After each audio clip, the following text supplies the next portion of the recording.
selon l'accord de la Saint-Sylvestre signé à l'initiative de la Conférence épiscopale congolaise, le second et dernier mandat de Joseph Kabila aurait dû prendre fin le 31 décembre 2017 et conduire à l'organisation d'un scrutin présidentiel. Il n'en a rien été. L'élection présidentielle devrait avoir lieu fin 2018, mais rien n'est moins sûr. Paul Capita, bonjour. Bonjour, Madame Denis. Le 31 décembre 2017, l'appel du comité laïque catholique pour réclamer le départ de Joseph Kabila a été suivi et a entraîné la mort de nombreux innocents tombés sous les balles de l'armée. 15 jours plus tôt, l'appel de l'UDPS a été un échec. Est-ce une crise de légitimité de la classe politique au profit de l'Église catholique ?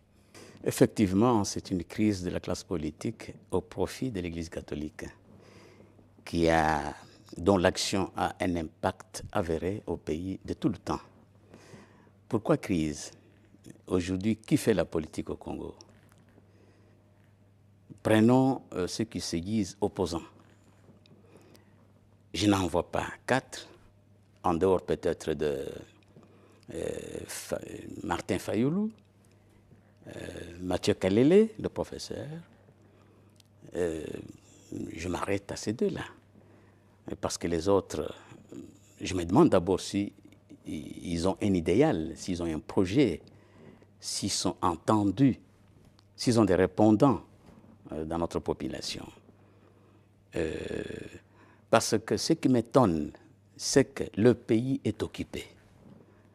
Voilà ce qui aurait dû les préoccuper de tout le temps.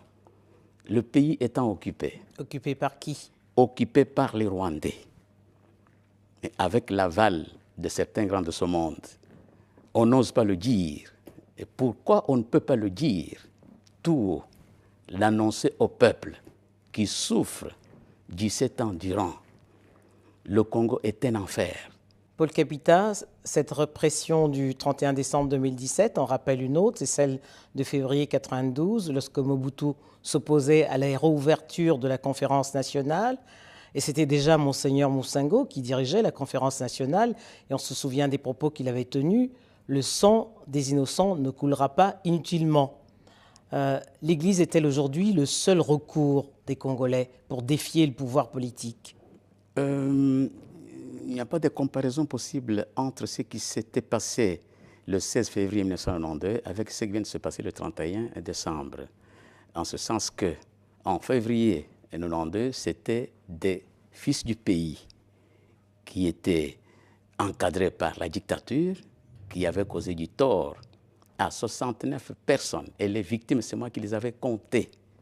Je m'occupais de la sécurité de l'information au sein de l'UDPS. Tandis que le 31 décembre, c'est des mercenaires que le pouvoir, je ne dis pas gouvernement, pouvoir, avait, je le dis à l'indicatif, fait venir du Rwanda, du Burundi, Tanzanie, sans aucun lien avec ce peuple, et qui ont offert à la communauté internationale le cauchemar, le drame que tout le monde a observé et vécu. Mais on se souvient déjà que les propos de M. Moussingo avaient été suivis des faits, peut-on dire, parce que 5 ans plus tard, on assistait à la chute de Mobutu. Oui.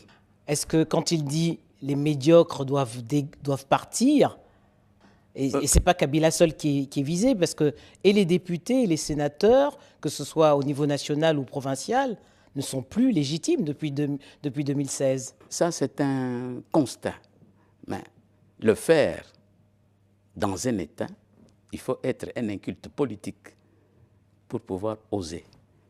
Parce qu'un homme politique, j'ai toujours considéré l'étant moi-même un homme politique, un prêtre ou un missionnaire, un pasteur sérieux, c'est des gens qui s'occupent presque de la même mission, toute proportion gardée, pour le salut de l'humanité.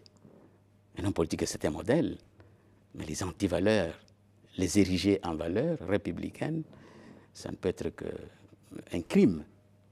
C'est un crime. Vous êtes l'un des 13 fondateurs de l'UDPS. Alors, depuis la disparition d'Étienne Tshisekedi, il y a deux branches au sein du DPS. La branche conduite par son fils, Félix Tshisekedi, et puis la branche conduite par le Premier ministre, Bruno Tshilaba, à laquelle vous appartenez. Aujourd'hui, ce parti qui a fait de ce pays ce qu'il était devenu sous Mobutu, ce parti qui a été conçu, fondé par amour de la patrie, fondé par des patriotes, des personnalités qui avaient été élues, non pas dans un cadre d'un parti politique, mais d'une organisation sociale quelconque, mais comme individus. Nous avons été élus comme individus. Et ça, c'est important. Ce parti ne mérite pas ce qu'il semble subir aujourd'hui. Malheureusement, les uns et les autres appartenant à ces deux camps ne cherchent pas à rencontrer ceux qui ont fondé ce parti ou ceux qui avaient accompagné ceux qui ont fondé ce parti, qui sont encore en vie. Je ne sais pas pourquoi. Pourquoi? Parce que moi qui vous parle, j'ai été formé par un aîné qui n'avait même pas fait 2 ans secondaires, mais un génie. Politique. Ngaloula Joseph, oui. Le projet de société de l'UDPS, c'est cet homme-là.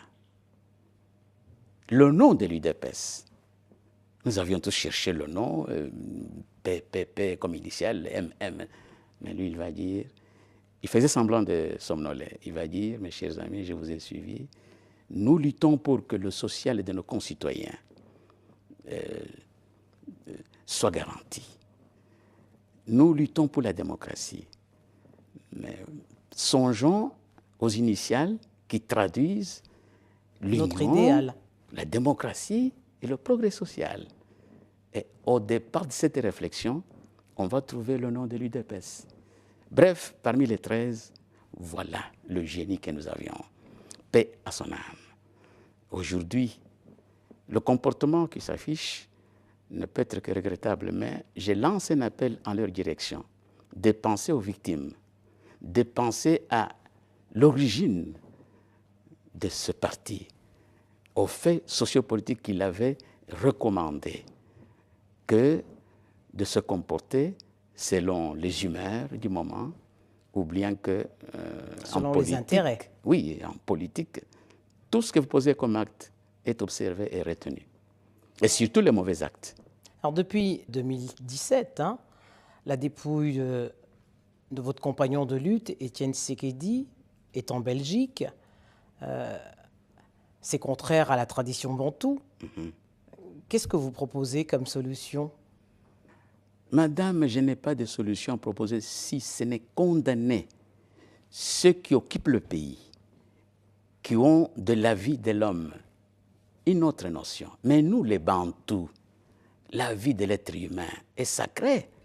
Et de surcroît, la dépouille d'une personnalité qui a marqué l'histoire de ce pays-là, à l'instar de gens comme les Lumumba, les Nkwame Nkrumah, les Ahidjo, et tout ça, mépriser cette dépouille-là, il faut être tout sauf patriote. Ils sont en train de prouver qu'ils n'ont aucun lien avec nous. C'est tout un tas de preuves. Début février, Paul Capita, une femme va prendre les rênes de la MONUSCO, la mission des Nations Unies pour le maintien de la paix, qui est installée en RDC depuis 1999.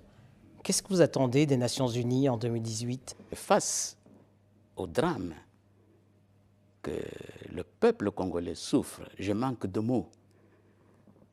Une mère, une femme qui se trouve à la tête de cette organisation internationale et pourrait peser de son poids pour obtenir à quelque chose près le changement de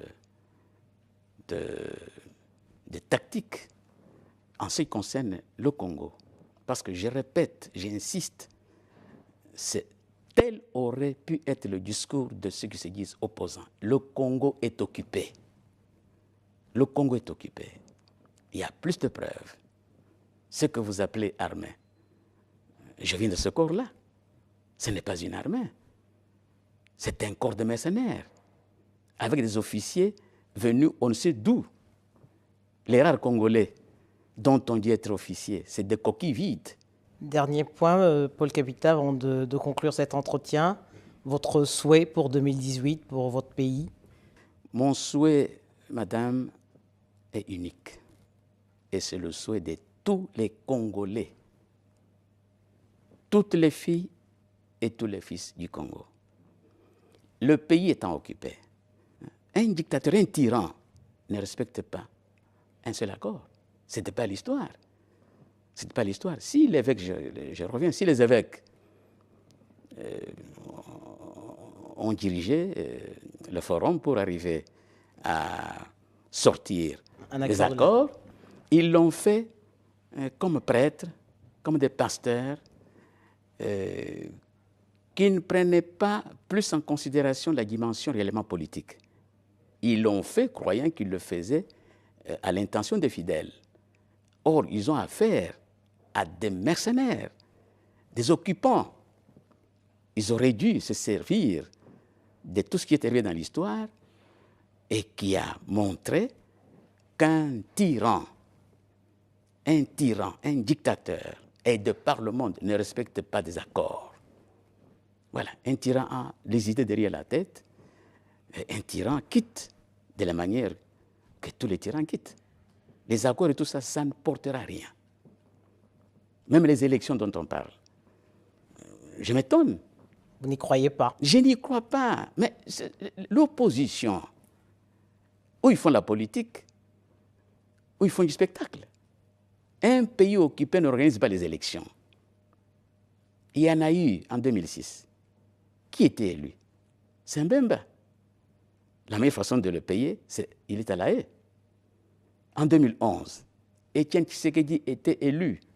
C'est lui qui exagérait, il dirait même que même les revenants l'avaient élu. Mais qui est à la tête du Congo? La vérité est celle-ci. Kabila ne veut pas des élections. Et ceux qui pensent qu'il est bête, ils se trompent. Kabila ne veut pas des élections. Il sait qu'il ne représente rien dans ce pays-là. Il sait que les gens ne l'aiment pas. Quel intérêt a-t-il à organiser des élections? La seule solution politique, celle-là, c'est de le faire partir. Et c'est pourquoi moi j'apporte un appui politique total. Et j'invite certains fils du pays, certaines filles du pays, qui plaident la cause de leur peuple, à apporter un appui politique total à l'Église catholique. Ils ont cru que Tshisekedi est mort, le terrain était vide. Mais le fait que Moussengo surgit, en tant que chrétien, moi je crois que c'est le souffle du Saint-Esprit qui a fait que Moussengo ressurgisse. Merci Paul Capita. C'est moi qui vous remercie.